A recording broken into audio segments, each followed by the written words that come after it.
Dear poor people, didn't I tell you to go to college? So let me preface something before we get into the episode. There's going to be a lot of you upset with me in this episode because some of you are going to go talk to your parents, to your friends, to your counseling, to your teacher. Why did you make me go get this degree? And some parents are going to watch this video. You're going to send this to your kids and say, why did you major in this and waste mommy and daddy's money? Because the underemployed people that are watching this, you're not going to be very happy. You want some numbers here? Check this out. According to researchers at labor analytics firm Burning Glass Institute and nonprofit Strata Education Foundation, they tracked the career paths of 10 million individuals, analyzing the resumes of workers who graduated between 2012 and 2021. Within 1 year, 52% of them after graduating are underemployed. Within 5 years, 45%. Within 10 years, 45%. And if you're wondering what is the definition of underemployment, according to Federal Reserve Bank of New York, it means working in a job that typically does not require a bachelor's degree. So you spend $200,000, $100,000 of your parents' money, maybe your own money. Maybe you got Sally Mae's right now that you're dealing with making those payments, and you have a job right now that has nothing to do with your degree. And guess what? We're going to give you some data today. You know what that data is? We're going to give you what data has the lowest unemployment rate in America today and a bunch of other things. It definitely makes you question today's educational system because we were promised you go get this job, guaranteed pay, benefits, Let me go get a college degree, but that promise is no longer as accurate as it once used to be today. We're going to talk about that in this episode.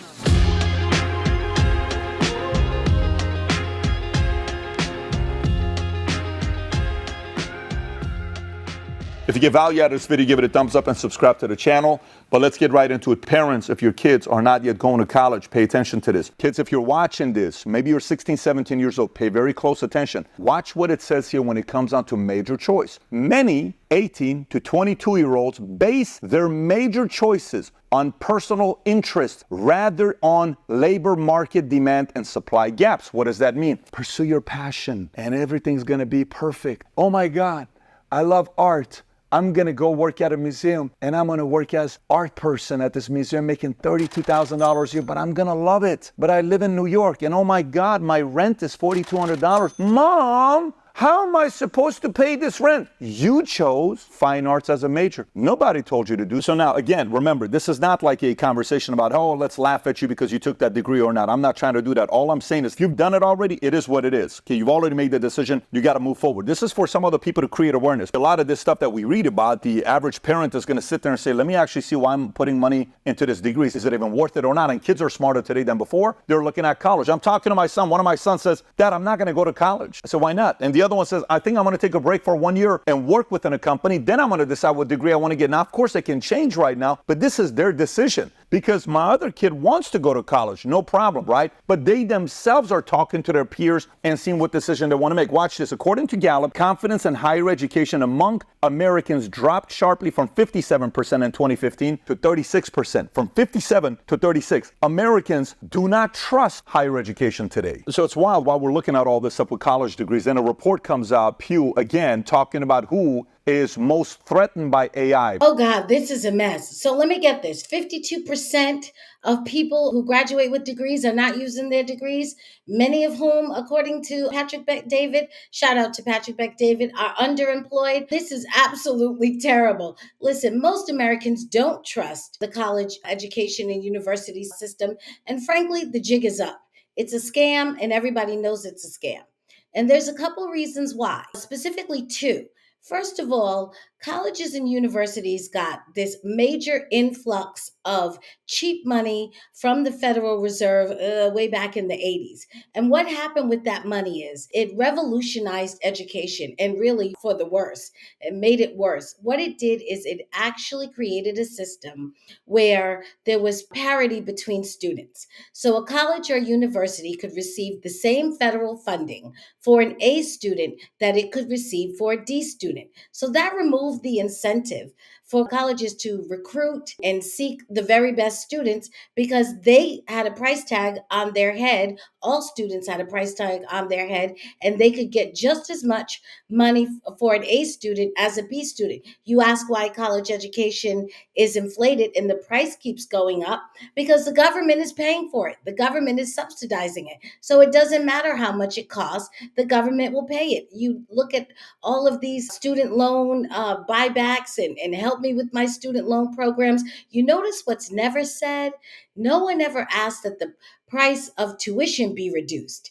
What everyone is asking for is that the government bail them out of their bad decision to go into debt on an inflated loan and on a depreciating asset. But nobody ever says, why don't we do something? Or if the government must do something, why doesn't the government do something to reduce the cost of education, to reduce the price of education so education is affordable? Now, that never happens. And know what else never happens? It never happens that anybody says the bank should say, okay, we forego these loans. We'll forgive them. No, the bank never has to forgive anything, only the taxpayer.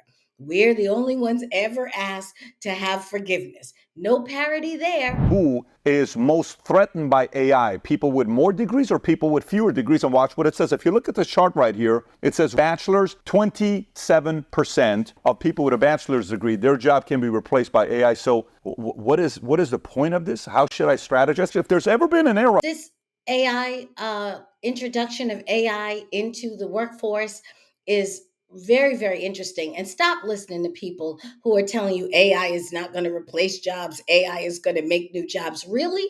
The people developing AI are not saying that. The people who are developing AI are saying that maybe we should come up with a universal income because they don't expect for you to have a job. So I don't know who these people that are telling you that you're going to have a job, because the people who are developing the system don't have a very job rosy outlook. So that sounds foolish, but it also is deflating and already inflating an already bad situation. So think of it like this. You've got the capacity now, or we will soon have the capacity for machines to do the job of people.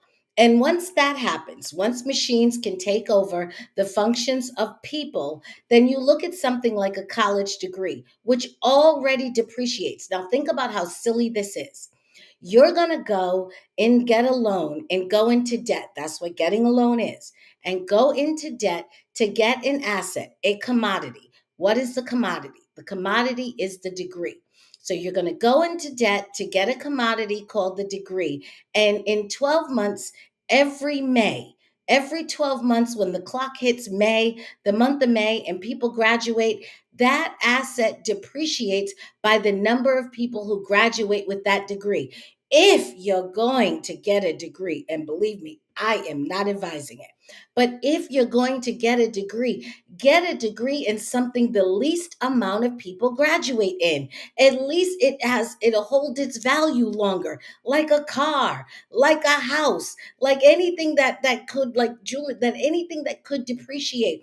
Get something that at least a lot of people don't have, because the more people that have it, the cheaper it becomes. So now you're in debt, and as you're trying to, I suppose, find some underemployment to pay off this debt, which seems like you all are not being that successful at doing, or else you wouldn't be yelling for bailouts every 10 minutes.